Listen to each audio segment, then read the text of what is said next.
আরে আজকে উইথড্র করো, আর কোনো কিছু না, আজকে উইথড্র করো। চারদিকে শুনশান নীরবতা। বৈঠকে দেশের অন্তর্বর্তী সরকারের স্বরাষ্ট্র উপদেষ্টা লেফটেন্যান্ট জেনারেল অবসরপ্রাপ্ত মোহাম্মদ জাহাঙ্গীর আলম চৌধুরী, কক্সবাজারের চকরিয়া থানার ভারপ্রাপ্ত কর্মকর্তা মঞ্জুরুল কাদের ভূঁইয়াকে একদিনের মধ্যেই প্রত্যাহারের নির্দেশ। সবাই চমকে গেল, কারণ নতুন বাংলাদেশ তো এমনই হওয়ার কথা, কিন্তু বাতাস পাল্টে গেল কয়েক ঘন্টার মধ্যেই। এজন্য স্বরাষ্ট্র উপদেষ্টার নির্দেশ মানলেন না ডিআইজি। এখানে কি দেশ পরিবর্তনে বাধা?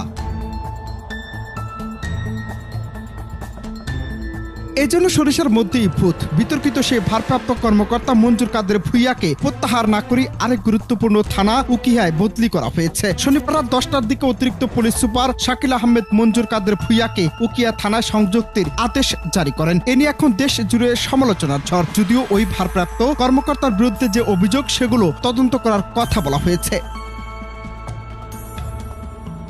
গেল শনিবার কক্সবাজার জেলা প্রশাসকের সম্মেলন কক্ষে মতবিনিময় সভায় ওসি মঞ্জুর কাদের ভূঁইয়ার বিরুদ্ধে স্বরাষ্ট্র উপদেষ্টার কাছে বিভিন্ন বিষয়ে অভিযোগ দেন মঞ্জুর আলম নামের এক স্থানীয় সংবাদকর্মী। তিনি জানান, তাকে থানায় আটক করে নির্যাতন করা হয়েছে। ওই সংবাদকর্মীর অভিযোগের ভিত্তিতে চট্টগ্রাম রেঞ্জের ডিআইজি আহসান হাবিব পলাশকে ফোন কলের মাধ্যমে অভিযুক্ত ওসিকে 24 ঘন্টার মধ্যে প্রত্যাহারের নির্দেশ দিয়েছিলেন স্বরাষ্ট্র উপদেষ্টা।